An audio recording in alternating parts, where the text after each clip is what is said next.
Em 1929, um agricultor sírio enfiou o arado na terra e bateu numa pedra. O que parecia só mais um obstáculo num dia comum de trabalho revelou a entrada de uma cidade inteira, sepultada há mais de 3.000 anos. Aquela cidade se chamava Ugarit, e o que os arqueólogos encontraram ali dentro mudou completamente a forma como entendemos o mundo espiritual descrito na Bíblia. Eu sou o Lucas, e este é o Bíblia Explicada. E hoje nós vamos tratar de um assunto que a maioria dos pregadores evita, que os filmes de Hollywood distorcem e que o texto bíblico original descreve com uma riqueza que você provavelmente nunca ouviu falar. Nós vamos falar sobre os seres invisíveis da Bíblia. Não da forma simplificada que você conhece, da forma como os próprios autores bíblicos enxergavam a realidade.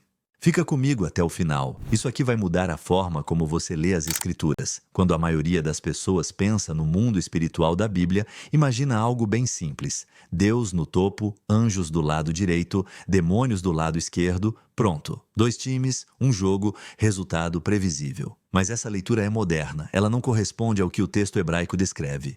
Vamos ao Salmo 82. A maioria das traduções diz algo como Deus preside a grande assembleia, mas o hebraico original é mais perturbador do que isso. O texto diz, Elohim se levanta na assembleia de El, no meio dos Elohim, ele julga. Repara, a palavra Elohim, que normalmente traduzimos como Deus, aparece 2 vezes no mesmo versículo, mas com sentidos diferentes. O primeiro Elohim é o Deus de Israel, Yahweh, mas os outros Elohim são seres espirituais, entidades que faziam parte de um conselho celestial. Esse conceito tem nome na teologia, é o conselho divino.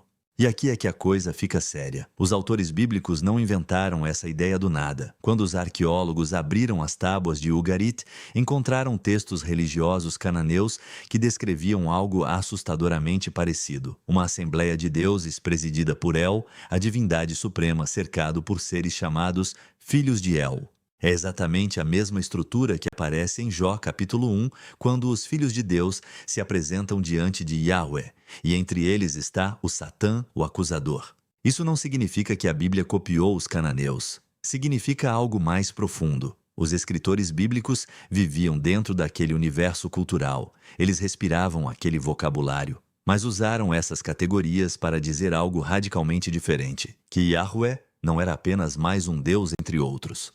Ele era o juiz de todos eles. Ele estava acima da assembleia inteira. E essa é a tensão que percorre todo o Antigo Testamento.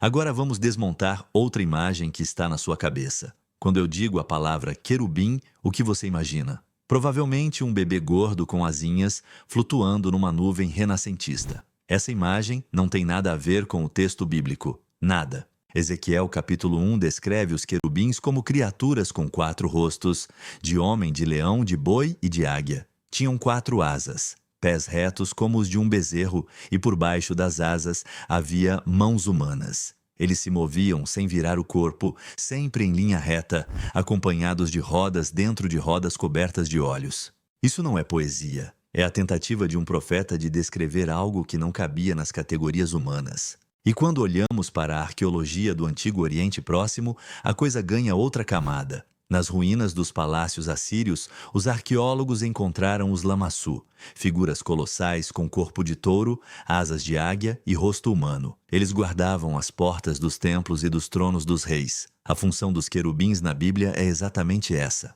Em Gênesis 3, depois da expulsão do Éden, querubins são colocados na entrada do jardim para guardar o caminho até a árvore da vida. Na Arca da Aliança, 2 querubins de ouro ficam sobre o propiciatório, formando o trono de Yahweh. O querubim bíblico não é um anjo mensageiro.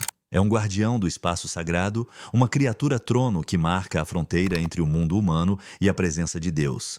Quando você entende isso, a cena de Ezequiel ganha outra dimensão. Ele está descrevendo a sala do trono do universo usando o vocabulário visual da sua cultura, compartilhado por assírios, babilônios e israelitas. Existe uma passagem em Gênesis que a maioria dos estudos bíblicos trata com desconforto.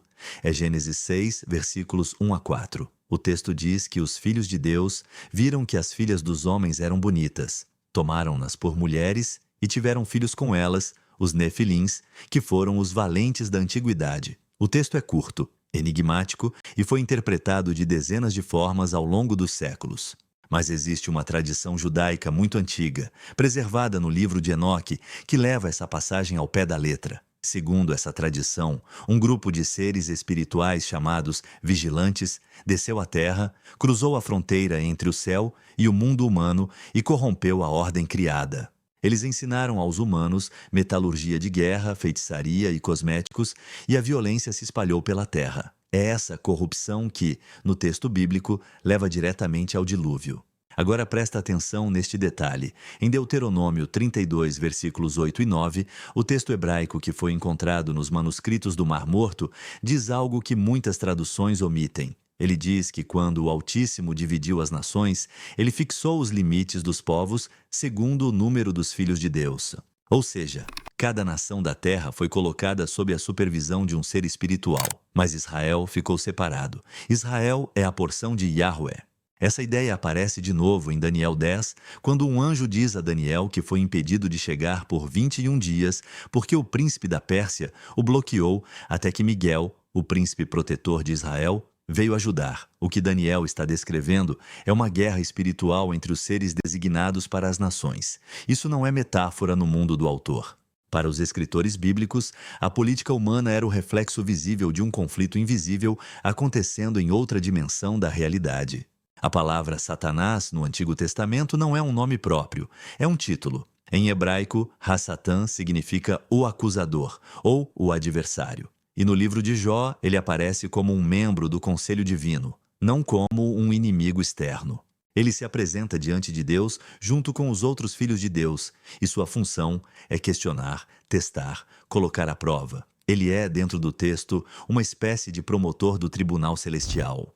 É só a partir do período intertestamentário entre o Antigo e o Novo Testamento que a figura do Satanás começa a se fundir com outras tradições. A serpente do Éden, o líder dos anjos caídos, o príncipe das trevas. E quando Jesus aparece nos evangelhos, ele trata essa fusão como real. Ele diz que viu Satanás cair do céu como um relâmpago. Ele confronta demônios que possuem pessoas. Ele descreve um reino espiritual das trevas organizado contra o reino de Deus. Mas note que Jesus não trata isso como mitologia. Ele trata como diagnóstico. O mundo está sob influência de poderes que se rebelaram.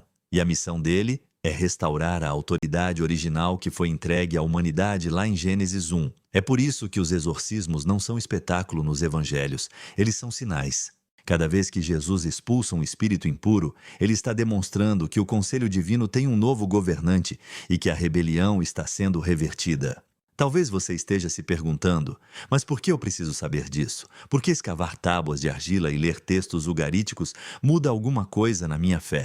Porque muda a leitura inteira. Quando você entende que os autores bíblicos não viviam no nosso mundo secularizado, onde o céu é um espaço vazio e a realidade espiritual é uma questão de opinião, você começa a perceber que a Bíblia conta uma história muito maior do que a gente costuma pregar. Não é só a história da salvação individual, é a história de uma guerra cósmica pela governança do mundo.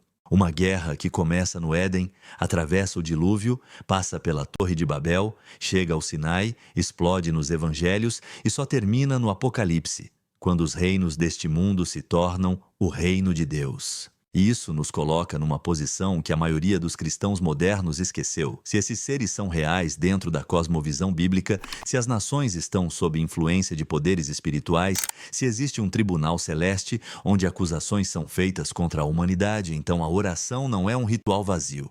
O culto não é entretenimento. E a vida espiritual não é um apêndice da vida real, ela é o centro de tudo. Este foi o primeiro episódio da série Os Seres Invisíveis da Bíblia, aqui no canal Bíblia Explicada. No próximo episódio, vamos investigar uma pergunta que quase ninguém faz.